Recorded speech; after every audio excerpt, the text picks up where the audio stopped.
The Europeans launched the original nuclear deal, so it was fitting today that UK, French and German foreign ministers met the new US Secretary of State virtually in an attempt to revive it. We're obviously concerned about the risk of further non-compliance by Iran with the JCPOA, the nuclear deal. All the more reason to reinvigorate the transatlantic diplomacy, which is why I've been here with my French and German colleagues, but also speaking to Tony Blinken in the US and making sure we chart a way forward and look to find a way to re-engage diplomatically in order to restrain Iran, but also bring it back into compliance with its nuclear obligations. There's a big element of déjà vu to this, familiar issues and faces, and the deal signed in 2015 meant also overcoming barriers of distrust and sidelining hardliners on both sides. What's more, key people who made possible the Joint Comprehensive Plan of Action, or JCPOA, are now running President Biden's foreign policy. I think President Biden definitely wants to revive the nuclear deal, and it's interesting that two of his most senior officials, Jake Sullivan, who's the National Security Advisor, and Bill Burns, the new director of the CIA, are the two officials who, under the Obama administration, were most directly involved in the original negotiations leading up to the JCPOA agreement in 2015. So they know a lot about this deal, and they know a lot about talking to Iran. But the world has changed since 2015. President Trump walked away from the nuclear deal and ramped up sanctions against Iran. For its part, the Islamic Republic has broken out of the agreement and even now is threatening to go further with its nuclear program. In Washington, there remains strong political opposition in certain circles to the original deal formed in 2015. And that remains and needs to be contended with. In Tehran, obviously, an upcoming presidential election of their own in June, which constrains the current Iranian president from a clean return, but also makes the question of whether, when, and how to return an even more heated political issue in Tehran's politics as well.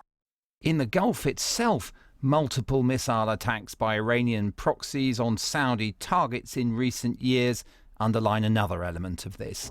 The unease felt by US allies, the Gulf states and Israel, about any new diplomatic opening to Iran.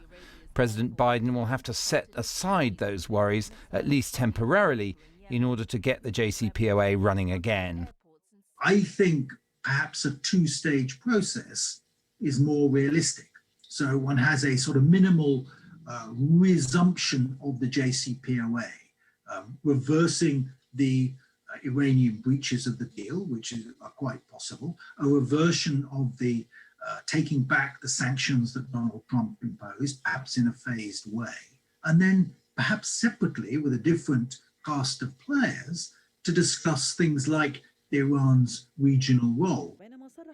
If the diplomatic appeal of returning to the nuclear deal suits the West, does Iran see its value too? It exerts more regional power than it used to, and its supreme leader doesn't sound too convinced of the value of fresh deals with the US. Earlier this week, a rocket attack on a coalition base in northern Iraq killed an American officer. These types of incident present a constant danger of flare-ups and escalation, and ultimately it may be the desire to contain these that provides the best rationale for fresh diplomacy.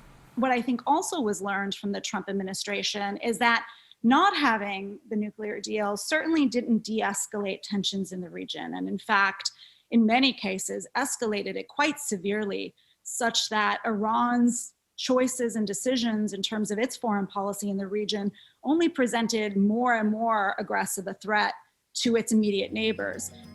So the restart of this process may feel like a familiar story, complete with some of the same leading characters. But the geopolitics have changed, and it'll not be long before we see whether that also reshapes the diplomacy. I'm joined now from the US by Barbara Slavin, director of the Future Iran initiative at the Atlantic Council think tank, and Ali Vyas, Iran project director at the International Crisis Group. He's a former UN official who helped cement the 2015 nuclear deal. Barbara, if I may start with you, the US has said this evening this is an opportunity for diplomacy after years because of the new administration. What is your reading of that?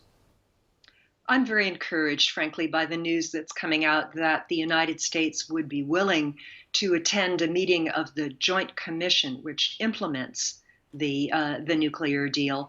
This would give the United States an opportunity not only to consult with European allies, the Russians and the Chinese, but to sit down and talk directly to the Iranians. We've seen a lot of shadow boxing, I think, over the last couple of weeks, while the United States does its consultations, gets its ideas in order, and I think now we are ready to begin the diplomacy again. So today is a very good day, I think. Ali, what's your reading on this? Because, of course, you've got to have it on both sides. And Iran's foreign ministers tweeted this evening that the West must demand an end to Trump's legacy of economic terrorism against Iran, just to paraphrase that. Do you think that there is that appetite? Look, I think the Iranians would see the signals from the US as positive, but insufficient. Insufficient in the sense that what they care about the most is sanctions relief. And at this stage, it appears that the Biden administration is not really considering providing Iran with any kind of economic reprieve. And, you know, the primary motivator on the Iranian side is not that they have an election coming up, or is not that they are in the middle of fighting with the COVID pandemic as one of the worst hit countries in the region.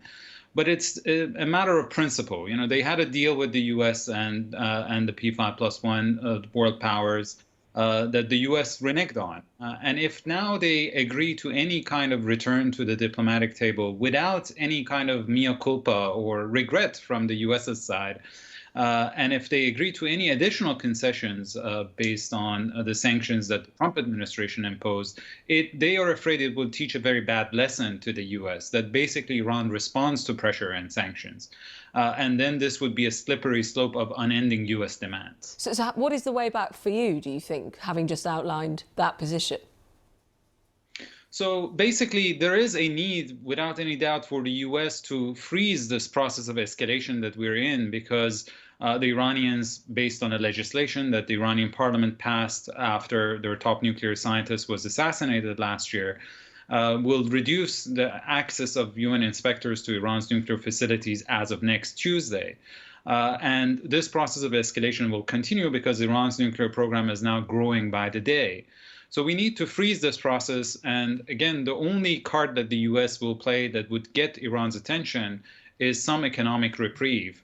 And then both sides would have to get back to the negotiating table, which could very well be the joint commission of the nuclear deal, where all the stakeholders sit at the table and discuss a timetable for mutual return into compliance, which I'm hoping would happen before the next Iranian president comes to office in August.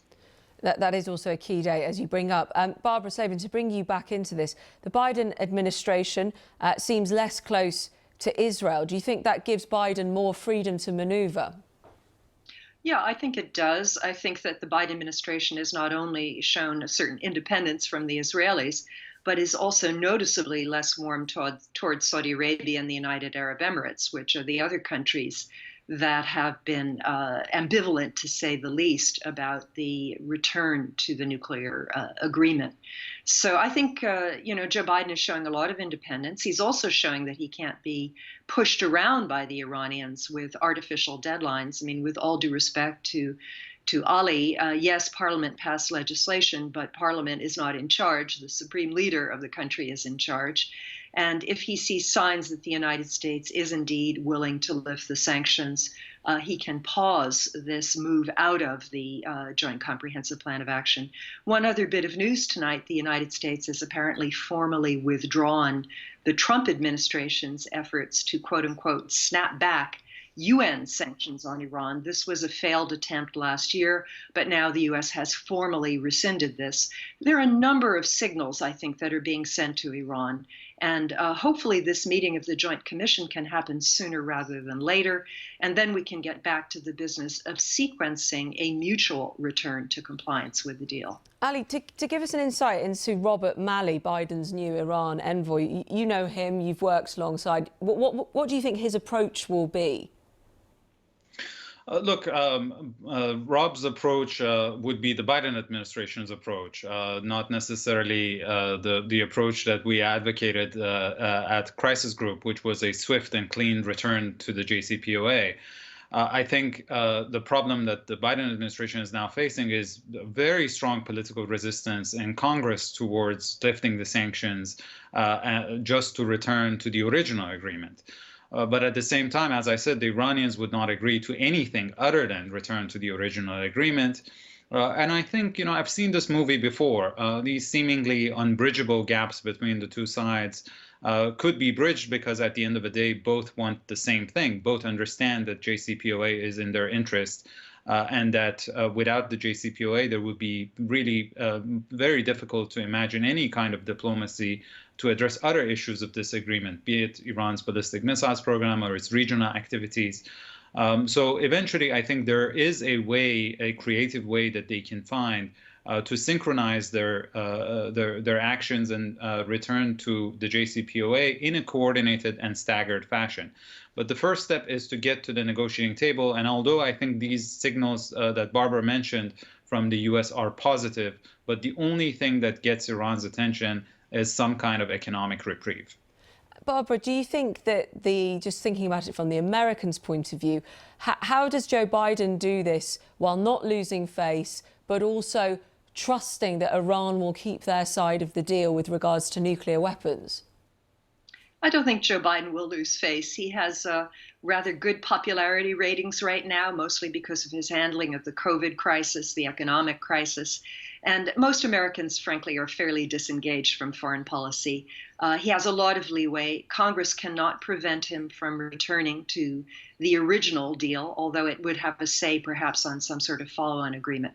So again, I don't think this is going to be hard. One suggestion that Ali and the Crisis Group has made is that the United States signal that it would have no formal objection to Iran obtaining a $5 billion loan from the International Monetary Fund for COVID relief. A signal like that, or signaling to the South Koreans that they can release frozen oil revenues of Iran's in South Korean banks. These would be concrete steps that the U.S. could take. So again, it's taken a little while. A lot of people are impatient, but Joe Biden has only been president for not even a month, and I think we're going to get there. Just a word on the people of Iran. And you mentioned there the impacts of COVID, but also the impacts of the economic sanctions. Terrible, absolutely terrible. I was just directing that. If also, well, Barbara, your view welcome as well, but Ali, to you, what would you say on that as well? Look, the Iranian people are stuck between a government in Iran that doesn't really care about them enough, or mismanages the economy, or has not been able to really tackle the pandemic in an appropriate way, and an uncaring United States during the Trump administration. So I think it is fundamentally important for the Biden administration to demonstrate that it is adopting a very different approach from the maximum pressure policy that Trump pursued. And the signals that it has sent today are positive, but again, as I said, they're insufficient. The reality is that the biggest victims of maximum pressure have been the Iranian people. It hasn't really weakened the Iranian regime or the leadership. The price has been paid by the Iranians, and they would welcome a return to normalcy.